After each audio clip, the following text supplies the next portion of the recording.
Hello बच्चों, तो आप सभी का स्वागत है हमारे और नर्सिंग के यूट्यूब प्लेटफॉर्म पे। तो मैं आदित्य पांडे आ गया हूँ आज एक नए वीडियो के साथ, और इस वीडियो में हम पढ़ने वाले हैं एम्फाइसेमा। एम्फाइसेमा होता क्या है? एक रेस्पिरेटरी सिस्टम का डिसऑर्डर होता है, और इसके अंदर क्या क्या डायग्नोसिस होती हैं, क्या क्या साइन एंड सिम्टम्स देखने को मिलते हैं, क्या मैनेजमेंट करते हैं, कौन कौन से मैनेजमेंट्स करते हैं, ये कितने टाइप्स के, इसके क्लिनिकल स्टेज कितने होते हैं, ये सारी चीजें हम वन बाय वन डिस्कस करेंगे। तो चलिए वीडियो को स्टार्ट करते हैं और देखते हैं एम्फाइसेमा होता क्या है। तो चलिए वीडियो को स्टार्ट करते हैं। सबसे पहले हम देखते हैं एम्फाइसेमा। तो डेफिनेशन सबसे पहले हम देखेंगे इसकी एम्फाइसेमा की। तो डेफिनेशन में सबसे पहले ऑल्सो नोन एज अ पायोथोरेक्स और प्लूरेंट प्यूराइटिस, इसको हम क्या बोलते हैं?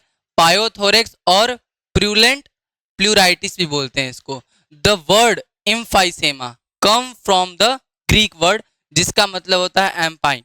जिसका मतलब क्या होता है? एम्पाइन, विच मीन्स पस प्रोड्यूसिंग। क्या होता है? विच मीन्स पस प्रोड्यूसिंग, एक्युमुलेशन ऑफ अ पस इन द प्लूरेंट कैविटी। इसी को हम क्या बोलते हैं? एम्फाइसेमा या प्लूरेंट प्लूराइटिस बोलते हैं। क्या होते हैं? जब हमारी प्लूरल कैविटी में, किसके अंदर? जब हमारी प्लूरल कैविटी के अंदर पस का एक्युमुलेशन हो जाए। किसके अंदर? प्लूरल कैविटी के अंदर पस का एक्युमुलेशन हो जाए, तो उसी को हम किस कंडीशन के नाम से जानते हैं? या तो एम्फाइसेमा के नाम से जानते हैं, या प्लूरेंट प्लूराइटिस या पायोथोरेक्स प्लूराइटिस के नाम से जानते हैं। क्लियर हुआ? एम्फाइसेमा होता क्या है? हमारी प्लूरल कैविटी के अंदर जब पस का एक्युमुलेशन हो जाए, पस इकट्ठा हो जाए, उसी कंडीशन को हम पायोथोरेक्स या प्लूरेंट प्लूराइटिस या एम्फाइसेमा भी बोलते हैं। डेफिनेशन क्लियर हुई? प्लूरल कैविटी क्या होती है पता है ना आपको? एनाटॉमी एंड फिजियोलॉजी आप पढ़े होंगे, तो लंग्स के अंदर जो प्लूरल कैविटी होती है उसके बारे में भी आप पढ़े होंगे। एक स्पेस होता है दोनों मेम्ब्रेन्स के बीच के अंदर, एक कैविटी जैसा। इसके अंदर क्या होता है? पस का एक्युमुलेशन हो जाता है, तो इसी कंडीशन को हम एम्फाइसेमा बोलते हैं। आगे बढ़े, इटियोलॉजी की बात करें, कॉज की बात करें कि एम्फाइसेमा कैसे कॉज होता है इंडिविजुअल में, तो सबसे पहले लंग्स डिजीज की वजह से होता है। इटियोलॉजी में सबसे पहले क्या है? किसी भी लंग्स डिजीज के, जैसे कि न्यूमोनिया हो गया, मोस्ट कॉमन कॉज होता है, and lung abscess. Pneumonia and lung abscess emphysema का सबसे मोस्ट कॉमन कॉज होता है। कौन सा? न्यूमोनिया और लंग एब्सिस।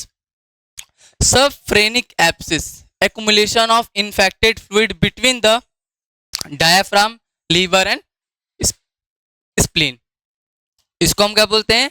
सबफ्रेनिक एब्सिस बोलते हैं। इस कंडीशन को हम क्या बोलते हैं? सबफ्रेनिक एब्सिस बोलते हैं। क्लियर हुआ? तो इटियोलॉजी में सबसे पहले हमने मोस्ट कॉमन काज में क्या देखा? लंग एब्सिस देखा और निमोनिया देखा। उसके बाद सबफ्रेनिक एब्सिस देखा। सबफ्रेनिक एब्सिस क्या होता है? Accumulation of infected fluid between the diaphragm and liver and spleen. उसके बाद हमने पोस्ट ट्रॉमेटिक देखा, पोस्ट ऑपरेटिव देखा, एंड ब्लड स्प्रेड और लेट्रोजेनिक, ये इसके कॉज होते हैं। पोस्ट ट्रॉमेटिक मतलब कोई ट्रामा हुआ है, उसके वजह से प्लूरल कैविटी के अंदर इन्फेक्शन हो गया, या प्लूरल कैविटी के अंदर कोई होल गया, इंजर्ड हो गई प्लूरल कैविटी, और उसके अंदर पस का एक्युमुलेशन हो गया। क्या हो गया?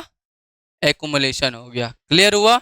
ऐसे ही पोस्ट ऑपरेटिव के अंदर, ऑपरेशन के टाइम्स कोई एरर आ गया, कोई मिस्टेक हो गई, और उसके वजह से, उस इन्फेक्शन के वजह से उसके अंदर क्या हो गया?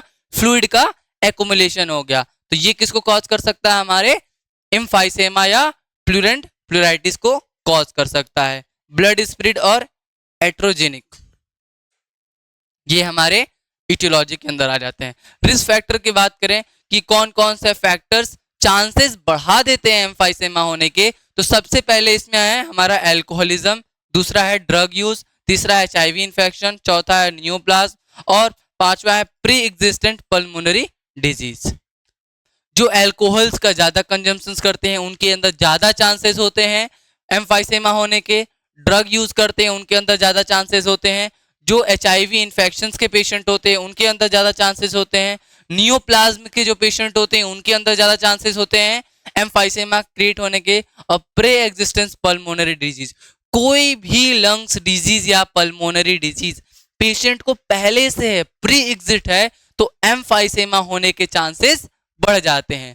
क्लियर हुआ रिस्क फैक्टर, एटियोलॉजी क्लियर हुई। आगे बढ़े तो यहाँ पे हम देखते हैं पैथोफिजियोलॉजी। पैथोफिजियोलॉजी देखते हैं द प्रेजेंस ऑफ पैरानिमोटिक इन्फ्यूजन। क्या है? पैरानिमोनिक इन्फ्यूजन के वजह से इन्फ्लामेटरी मेडिएटर्स का रिलीज होता है।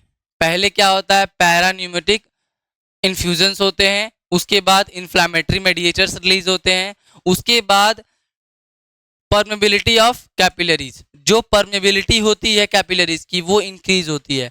परमेबिलिटी इंक्रीज होगी तो क्या होगी? जो एक्सचेंज ऑफ फ्लूइड है फ्रॉम इनसाइड टू आउटसाइड या आउटसाइड टू इनसाइड, वो क्या हो जाएगा? बढ़ जाएगा।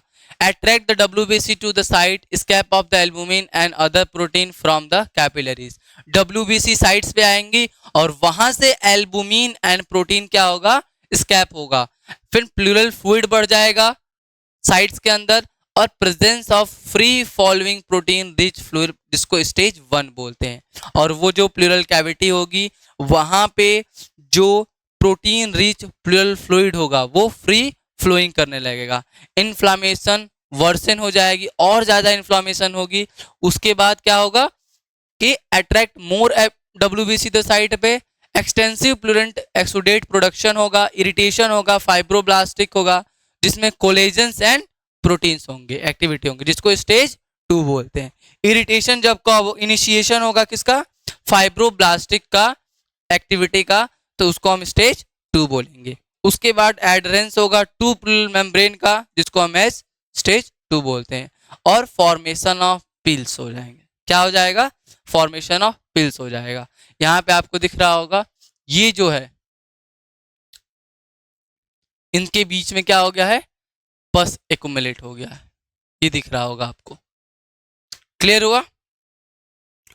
पैथोफिजियोलॉजी क्लियर हुई। आगे बढ़े तो सबसे पहले हम क्लिनिकल स्टेज की बात करते हैं। इसके क्लिनिकल स्टेज में कितने आ जाते हैं? 2 आ जाते हैं, एक्यूट एंड क्रोनिक।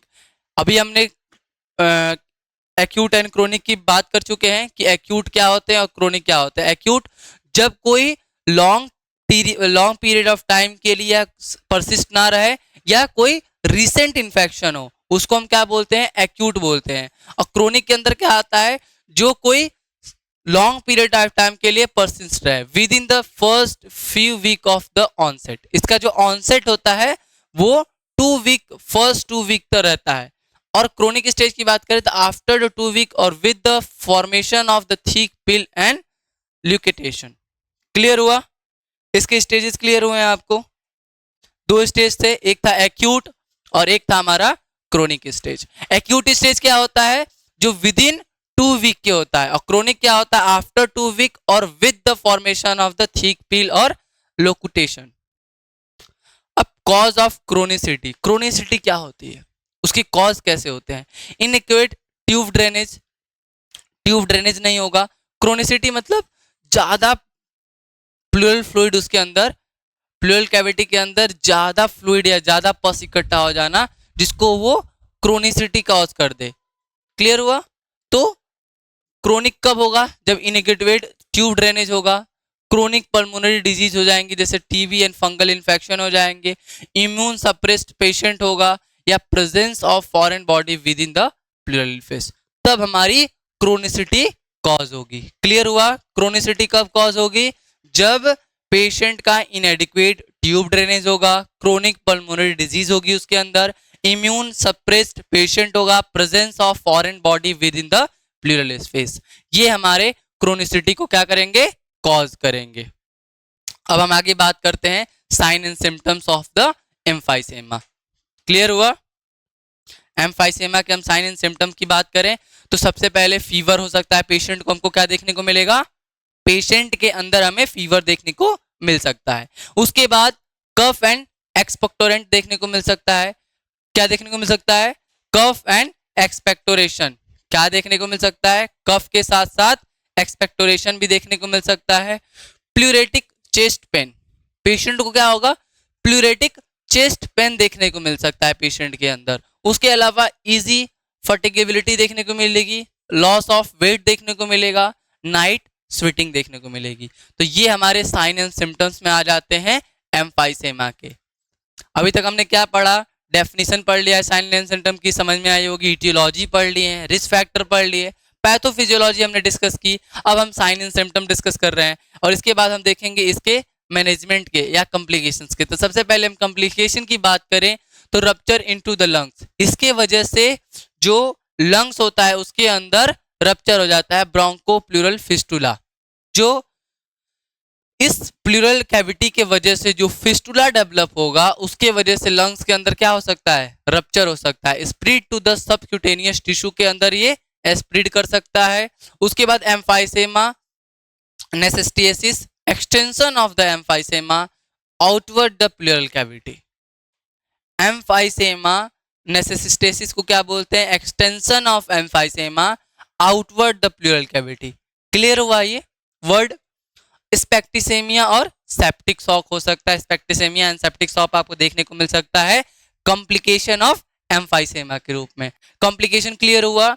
पहले हमने rupture into the lung walls देखा, इसके वजह से क्या हो सकता है, जो लंग्स की वॉल्स होती हैं, जो आउटर लाइनिंग होती हैं, उसके अंदर रप्चर हो सकता है, ये सबक्यूटेनियस टिश्यू में फैल सकता है और उसको क्या बोलते हैं, एम्फाइसेमा नेसेस्टेसिस बोलते हैं, जिसमें एम्फाइसेमा का ग्रोथ हो जाता है प्लूरल कैविटी के बाहर।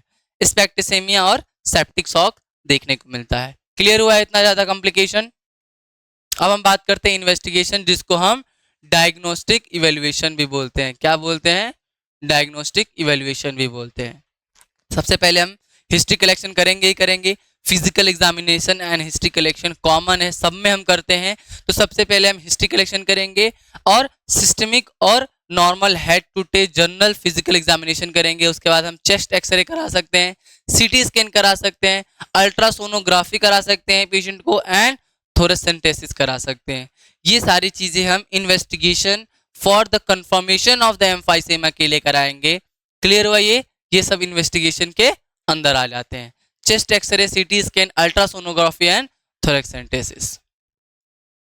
अब हम कुछ क्राइटेरियाज देखते हैं इन्वेस्टिगेशंस के अंदर। तो सबसे पहले हम लाइट्स क्राइटेरिया देखते हैं। क्या देखते हैं, lights criteria. Pleural fluid protein, जिसको सीरम प्रोटीन भी बोलते हैं, वो किससे अधिक होना चाहिए, 0.5 या 1 to 2 ग्राम पर डीएल। क्लियर हुआ। फ्लूरल फ्लूइड सीरम एलडीएल होता है लो 0.6 लैक्टोलोज डिहाइड्रोजनेज जिसको बोलते हैं। उसके बाद less than 50% of the plasma होना चाहिए। तो ये लाइट्स क्राइटेरिया के अंदर आना चाहिए कि जो सीरम प्रोटीन हो वो कितना होना चाहिए, मोर देन 0.5% होना चाहिए, 0.5 ग्राम पर डीएल होना चाहिए। और जो प्लूरल फ्लूइड में सीरम होना चाहिए वो मोर देन कितना होना चाहिए, 0.6 होना चाहिए। क्लियर हुआ ये लाइट्स क्राइटेरिया। अब हम बात करते हैं अदर माइनर क्राइटेरिया की। तो कोलेस्ट्रॉल किससे ज़्यादा होना चाहिए, 45 mg पर डीएल से होना चाहिए। और पीएच कितना होना चाहिए, लेस देन 7.2 होना चाहिए। उसके बाद ग्लूकोज की बात करें तो लेस देन क्या होना चाहिए, लेस देन 50% होना चाहिए। ये क्लियर हुआ। Serum similar to that of the plasma, similar to that of the plasma. तो ये हमारी कुछ माइनर क्राइटेरिया थी। इसके पहले हमने लाइट क्राइटेरिया देखी, यहाँ पे आपने लाइट क्राइटेरिया देखी, इसके बाद हमने माइनर क्राइटेरिया देखी। अब हम बात करते हैं goals of the treatment. Emphysema का ट्रीटमेंट करें कैसे करेंगे। अभी तक हमने पढ़ा कैसे कॉज होता है, इसके रिस्क फैक्टर क्या होते हैं, साइन एंड सिम्टम्स कैसे देखने को मिलते हैं, इसका इन्वेस्टिगेशन कैसे कंफर्म करते हैं। अब इसका ट्रीटमेंट कैसे करेंगे हम ये प्लान करते हैं। तो गोल ऑफ द ट्रीटमेंट क्या होता है, इन्फेक्शन को ट्रीट करना होता है, ड्रेन करना होता है pleural effusion adequately and the completely. जो पस एक्युमुलेशन हुआ है प्लूरल कैविटी में उसको इफेक्टिवली एंड एडिक्वेटली कंप्लीटली इसको क्या करना होता है, ड्रेन करना होता है, बाहर निकालना होता है, री एक्सपांड करना होता है to full the pleural space और eliminate the complication and avoid chronicity. ये हमारा गोल्स ऑफ द ट्रीटमेंट होता है। ट्रीटमेंट हम इसलिए प्रोवाइड करते हैं। अब हम ट्रीटमेंट की बात करें तो एंटीबायोटिक ट्रीटमेंट देते हैं। सबसे पहले क्या देते हैं हम, एंटीबायोटिक ट्रीटमेंट देते हैं। और एंटीबायोटिक ट्रीटमेंट सिर्फ किसके लिए बेनिफिशियल होता है, हमारा एंटीबायोटिक ट्रीटमेंट हमारे सिर्फ बैक्टीरियल इन्फेक्शन के लिए affected होता है। As soon as the bacteriological samples are recovered, the pneumonia pneumonia के कंडीशन की वजह से होगा, यदि कॉज इसका क्या होगा, निमोनिया होगा, तो क्या देंगे, एमॉक्सिसिलिन देंगे और मेट्रोनिडाजोल देंगे और एमॉक्स क्लेविग्निक एसिड भी दे सकते हैं। नोजोकोमियल इन्फेक्शन होगा तो टैजोबैक्टम और इपीपेनम देंगे, क्या देंगे, इपीपेनम देंगे और एमिनो ग्लाइकोसाइड्स और क्यूनालोन्स भी दे सकते हैं। किस केस में, नोजोकोमियल इन्फेक्शन होगा। और यदि न्यूमोनिया की वजह से होगा तो एमॉक्सिसिलिन, मेट्रोनिडाजोल और एमॉक्सिक्लेविनिक एसिड भी दे सकते हैं पेशेंट को। Adopted to the laboratory result, ये हमारा एंटीबायोटिक ट्रीटमेंट के अंदर आ जाता है। अब प्राइमरी ट्रीटमेंट ऑप्शन क्या होता है, पहला एंटीबायोटिक्स एलोन, हम अकेले एंटीबायोटिक दे सकते हैं उसको। उसके बाद रिकरेंट थोरेक्सेंटोसिस कराएंगे, क्या कराएंगे, थोरेक्सेंटेसिस कराएंगे। उसके बाद insertion of the chest drain alone और in the combination with the fibrinolytics, जिसके वजह से जो पस एक्युमुलेट हुआ है हमारा प्लूरल कैविटी में वो क्या हो जाएगा, ड्रेन हो जाएगा। क्लियर हुआ। उसके बाद वाट्स का वीडियो असिस्टेड थोरेसिक सर्जरी कराएंगे, क्या कराएंगे, सर्जिकल मैनेजमेंट में वाट्स कराएंगे। ये क्लियर याद रखिएगा कि एम्फाइसेमा के अंदर क्या कराते हैं, मेनली 3 चीजें कराएंगे, एंटीबायोटिक कराएंगे, थोरेक्सेंटेसिस कराएंगे जिसके अंदर ड्रेनेज किया जाता है और वाट्स किया जाता है वीडियो असिस्टेड थोरेटिक सर्जरी। क्या किया जाता है, video assisted thoracic surgery. Open decortication कराते हैं, the operation of the removing the fibrous scar tissue that prevent the expansion of the lungs. ये हमारा प्राइमरी ट्रीटमेंट ऑप्शन रहा है। अब हम बात करते हैं किसके, थोरेक्सेंटेसिस क्या होता है। थोरेक्सेंटेसिस जो वर्ड आया था तो इसमें बिग कैलिपर नीडल्स होती हैं, उनको स्टेंट करते हैं। ये डायग्नोसिस टेक्निक्स होती हैं, therapeutically use if the liquid is remain, ठीक है, and theoretically allow the pleural lavage. Clear हुआ। ये मेनली किसके लिए यूज करता है, ड्रेनेज के लिए यूज किया जाता है, ड्रेनेज ऑफ द पस, एक्युमुलेटेड या फ्लूइड जो एक्युमुलेट हो जाता है उनके लिए किया जाता है। इसकी जगह पे चेस्ट ट्यूब भी कर सकते हैं। As soon as the liquid is a thick, localization होता है, फ्री होता है, एक्सिलरी में किया जाता है, ठीक है। Loculated the chest imaging using the ultrasonography and और कंप्यूटेड टोमोग्राफी। साइज जो होता है नीडल की वो 20 से लेके 24 गेज तक होती है और ये बेड साइड पे किया जाता है। क्लियर हुआ। उसके बाद प्लूरल लीवेज भी कर सकते हैं और कुछ खास नहीं है। लोकल एंटीबायोटिक्स भी इसमें हम ट्रीटमेंट में प्रोवाइड कर सकते हैं। लोकल एंटीबायोटिक्स में हम क्या दे सकते हैं, यूजुअली रिफापिन और कोलिमाइसिन दे सकते हैं, स्टिल डिबेटेड दे सकते हैं and do not replace systematic treatment. जो सिम्टोमेटिक ट्रीटमेंट चल रहा है हम उसको रिप्लेस नहीं करेंगे। तो ये रहा आज का हमारा टॉपिक एम्फाइसेमा।